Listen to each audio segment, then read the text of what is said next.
مبدئيا كده وحشتوني قوي. بس كان التليفون بتاعي بيتصلح، فعلشان كده غبت الفترة دي. مفيش حاجة ابدا تقدر تخليني اغيب عنكم غير لما تكون حاجة خارجة عن ارادتي.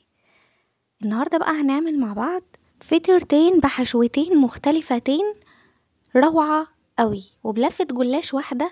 هنعمل الفطيرتين دول. طبعا انتوا عارفين الظروف اللي كل الناس بتمر بيها، الظروف صعبة جدا، فممكن تكونوا عايزين تعملوا حاجة حلوة لأولادكم ومش مكلفة في نفس الوقت. فالحاجة اللي هنعملها النهاردة مش مكلفة تماما، يعني بفلوس بسيطة، ومقارنة كمان بأسعار الجاهز بتاع برا فهتكون ولا حاجة بالنسبة لهم. ده غير طبعا ان في البيت بيكون كل حاجة مضمونة، طعمهم حلو قوي، بيدوبوا في البق، سهلين جدا، اي حد مبتدئ يقدر يعملهم بكل سهولة. حاجة كده حلوة قوي. نبتدي بقى بأول فطيرة معانا. اول حاجة جبت صينية اللي هي بتاعة البيتزا اللي انتوا عارفينها دي. ما عندكوش صينية البيتزا، اي صينية مفيش اي مشكلة، حتى لو طاسة مفيش برضو اي مشكلة خالص. عامة احنا هنخبزها على النار عادي. المهم عندي زي ما قلنا ان هي لفة واحدة من الجلاش عملنا منها الفطيرتين.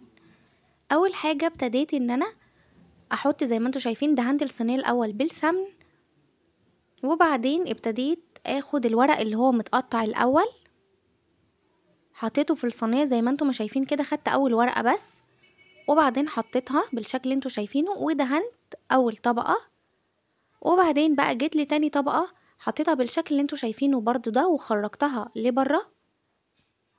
وبين كل طبقة والتانية انا بدهن بالسمن.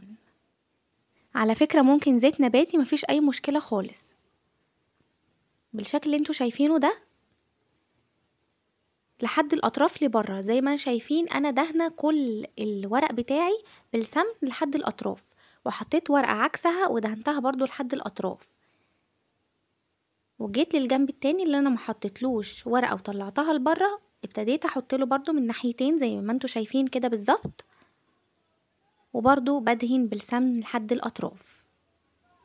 وبعدين بقى جبت ورقه كمان وحطيتها برضو في القاع بتاع الصينيه ودهنتها برضو. هنا بقى عندي الكاسترد. الكاسترد ده سهل جدا، بيتعمل بكل سهولة، يعني العبوة اللي انتي بتجيبيها ومش غالي، يعني هاتي اصغر عبوة هتعمليها، العبوة بيكون مكتوب فيها الطريقة. هو بيتعمل بالسكر، بيكون يعني هو بودرة زي بودرة كده، وبيتعمل بتحطيله سكر ولبن وعلى النار لحد ما بيتقل بالشكل اللي انتوا شايفينه ده. سهل وبسيط جدا، والعبوة اللي انتي بتجيبيها بيكون مكتوب عليها الطريقة، مش محتاج اي حاجة، وطعمه منتهى الجمال. كمية الكاسترد كلها اللي انا عملتها حطيتها في الفطيرة دي، وكمان انا مزودة، يعني انتوا ممكن تحطوا اقل من كده وتعملوا اقل من كده، مفيش اي مشكلة خالص. بعدين بقى هنبتدي ان احنا نتني الاطراف بقى اللي احنا كنا زي ما ذكرنا ان احنا دهنينها كلها بالسمن، وبعد ما بنتنيها بندهن بقى الجزء اللي احنا مش دهنينه، اللي هو زي ما شايفين كده بالظبط، بدهن كل الجوانب بتاعتي بالسمن، وبتني برضو الاطراف وبدهنها برضو بالسمن زي ما انتوا شايفين كده.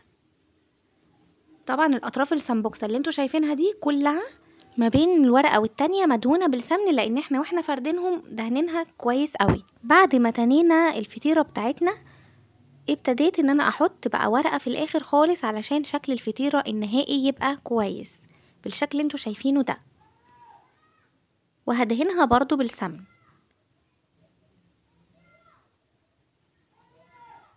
ادهنها كويس قوي. بعدين بقى هنشغل النار عادي خالص على نار هادية، وهنحط صاجة ضروري، وهنحط الفطيرة بتاعتنا تستوي بالشكل ده من غير اي حاجة خالص بكل سهولة. وهنبتدي نتابعها، ما ننساهاش عشان ما تتحرقش، نرفعها كده وهي على النار ونشوفها من تحت، اذا كانت خلاص استوت وتمام هوريكم هنعمل ايه. بس بعد ما نعمل الفطيرة التانية بتاعتنا، الفطيرة التانية الكمية من الجلاش اللي فاض مني ما كانش كتير، فده كده كده انا مش هعملها محشية حشوة جامدة، فمش هحتاج ورق كتير من الجلاش. حطيت بالشكل اللي انتوا شايفينه، دهنت طبعا الصينية بتاعتي بالسمن الاول، وبعدين حطيت ورقة من الجلاش وما خرجتهاش لبره، وبعدين حطيتها عادي خالص، وبعدين حشيت مكسرات وكده زي ما انتوا ما شايفين. حشوة بسيطة جدا، ممكن ما تحشوهاش على فكرة، برضو هتبقى حلوة قوي. وبعدين هتبتدوا ان انتوا برضو بنفس الخطوات كل ورقة والتانية بندهنها بالسمن زي ما انتوا شايفين، حتى الاطراف والسمبوكسات اللي انتوا شايفينها دي بالشكل اللي انتوا شايفينه. وبنسيب بقى اخر ورقة علشان نظبط بيها الشكل النهائي. هنا علشان الفطيرة بتاعتي خفيفة فكنت برفعها بسهولة وادخل كده الورقة الأخيرة من تحتيها كده بالشكل اللي شفتوه، ودهنتها برضو بالسمنة. ونفس النظام في اللي أنا عملتها بتاعة الكاسترد عملت برضو في الفطيرة دي. هنا بقى بوريكم هنعمل ايه بعد ما خلاص اختبرتها كذا مرة ولقيتها ان انا عايزة اللون ده وانا عايزة التسوية دي. قلبتها بالشكل اللي انتوا شايفينه ده، وبعدين هبتدي ان انا انزلها بقى على الوش اللي هو لسه ما اتعملش، وهحطها تاني على النار علشان الوش اللي فوق ده ياخد نفس اللون والدرجة بتاع الوش اللي اتعمل معانا بالشكل الجميل ده. وبعد خلاص ما طلعتها هنا خلاص الوش معايا خلاص بقى تمام، الاتنين من ناحيتين استوت بنفس الشكل. سقيتها باللبن علشان تطرى معايا بقى وتبقى كده حاجة كده فوق الخيال، حاجة روعة. عايزينها مقرمشة خلوها مقرمشة، بس لما تكون كده طرية تغيير وحاجة جميلة قوي. بعدين هنا كنت قلبتها على الوش التاني وكان في جزء كده ما تشربش من اللبن، ضفتله كمان حبة من اللبن. هنا بقى سكر بودرة، ممكن تكتفوا بيها بسكر بودرة كده هتبقى حاجة حلوة قوي وخطيرة قوي. اي نوع فاكهة تفضلوه تضيفوه معاها من فوق تاكلوه معاها يبقى حلو قوي. بس انا ضفت كمان جناش الشوكولاتة. الجناش احنا عملناه مع بعض قبل كده، هو سهل جدا، هو بيكون شوكولاتة على لبن وبنقلبهم لحد ما يسيحوا على حمام مائي وبيطلع معانا بالشكل ده. برضو الخطوة دي حابة تعمليها اعمليها، متاحة اعمليها، مش متاحة مفيش برضو اي مشكلة خالص. هي طعمها من غير اي حاجة فوق الخيال. اكيد كل دي اضافات بتعزز الطعم، بس هي برضو من غير حاجة طعمها حلو قوي، وطبعا مش مكلفة خالص، يعني حاجة بسيطة جدا تقدري تعمليها وتفرحي اولادك بيها، وحاجة حلوة ياكلوها وينبسطوا بيها قوي. جربوها وان شاء الله مش هتندموا في تجربتها. هنا التانية بنفس الطريقة برضو اللي هي حشيناها بالمكسرات، نفس الطريقة اللي عملناها في الفطيرة المحشية كاسترد، نفس الطريقة اللي عملناها في دي برضو في التسوية.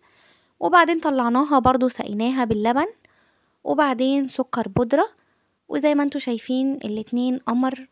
مش قادرة اوصف لكم جمالهم عامل ازاي، مش قادرة اقول لكم طعمتهم عاملة ازاي. طبعا تقدروا تغيروا الحشوات مفيش اي مشكلة، تقدروا تحشوها مهلبية العادية اللي كل الناس بتعملها مفيش اي مشكلة خالص، تستغنوا عن المكسرات مفيش اي مشكلة. يعني خدوا الفكرة طبقوها براحتكم خالص، مش هتقول اي حاجة، هتطلع منتهى الجمال، واي حاجة من ايديكوا طبعا هتبقى حلوة قوي. هنا بقى كنت عايزة ازينها في التصوير الفطيرتين احط فيهم فاكهة وكده، بس نسيت خالص بقى. جيت على اخر قطعة حطيت لها فاكهة بقى، وحبيت اوريكم برضو مع طعم اضافة الفاكهة معاها كانت حلوة قوي برضو. واللي ضفته برضو فوق الفاكهة ده جناش من الشوكولاتة، بس بعد ما بيقعد بيتقل بالشكل اللي انتوا شايفينه ده. ممكن برضو نحط نوتيلا، نحط اي حاجة، يعني اللي انتوا عايزين تعملوه اعملوه. وبكده نكون وصلنا لنهاية الفيديو. لو عجبك ما تنسيش لايك وشير وسبسكرايب، وباي باي، اشوفكم الفيديو الجاي على خير ان شاء الله.